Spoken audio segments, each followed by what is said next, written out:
Welcome everyone to Kirkham Tech's Best Practices. My name is David Chitwood. I'm here with our founder and CEO, Tom Kirkham.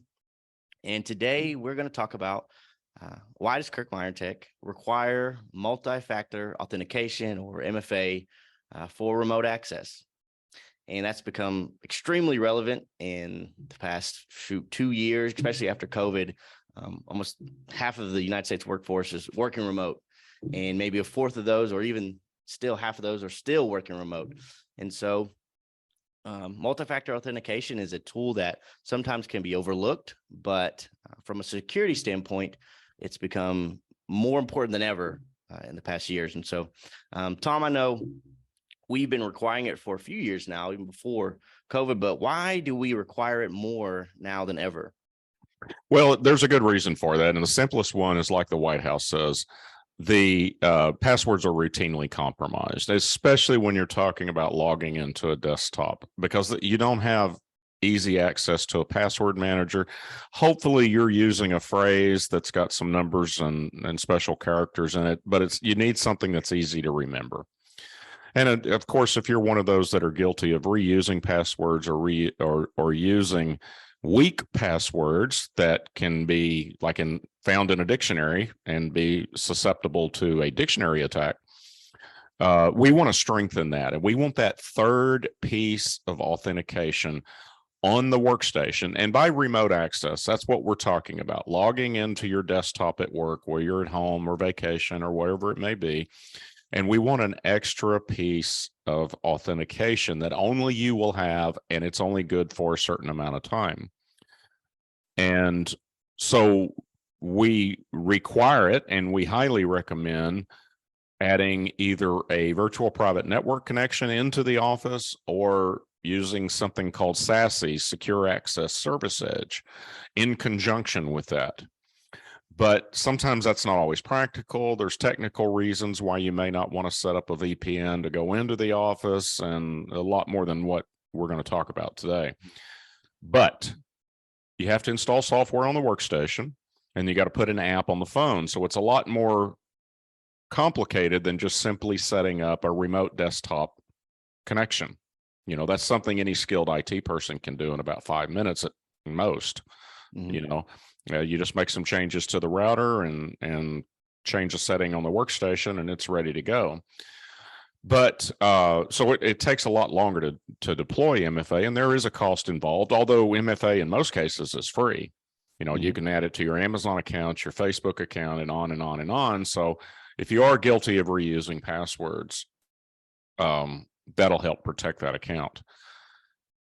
The reason we required it before COVID, but in that period, there was about a 2 or 3 week period in March where everybody was all of a sudden scrambling to work from home. And we were seeing on our own firewall about 1,000% increase on attempted, or 1,000% increase on attacks on remote access technology. And it doesn't matter if we're talking remote desktop protocol that's built into Microsoft, that doesn't cost you anything. But if you're using any of the other services like LogMeIn or Go to My PC and all of that, you really should turn on MFA or have some other third piece of access.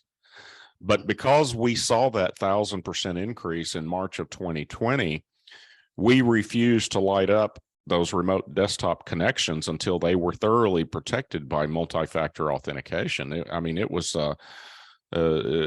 many people got hacked because they didn't protect it with that, that app on your phone that generates that 6 or 8 digit number, or in our case, we deploy a technology that does a push notification. So all you have to do is just answer yes on your phone. It's actually very convenient.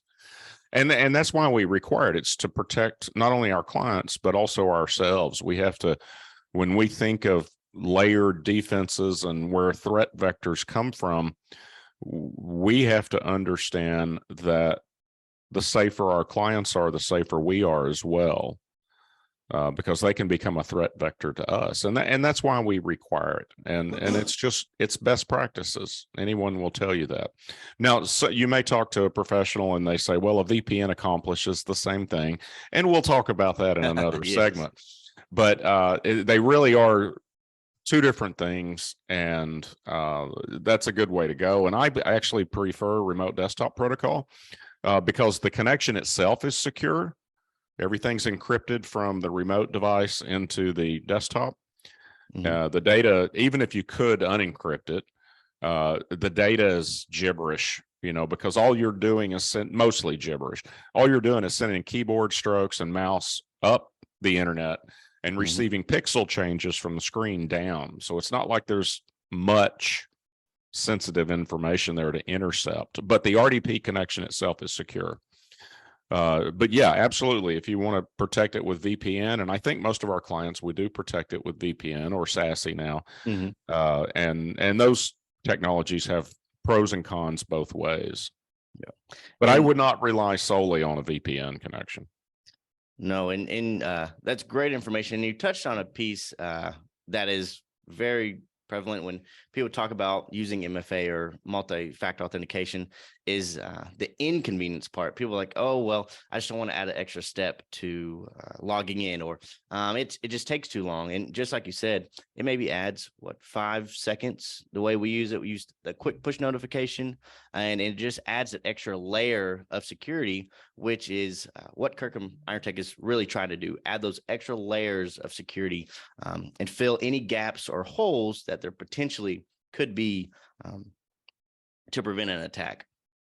Yeah, absolutely. That it's all part of our overall strategy of defense in depth. Yes.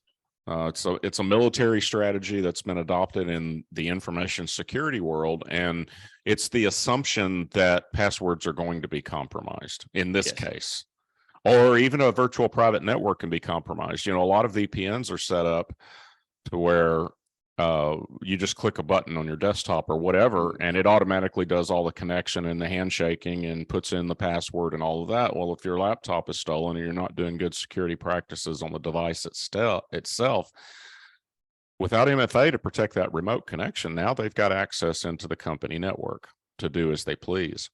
But we'll talk about VPNs on another topic there. So anyway, thanks for listening, watching, whatever, and we'll see you on the next one.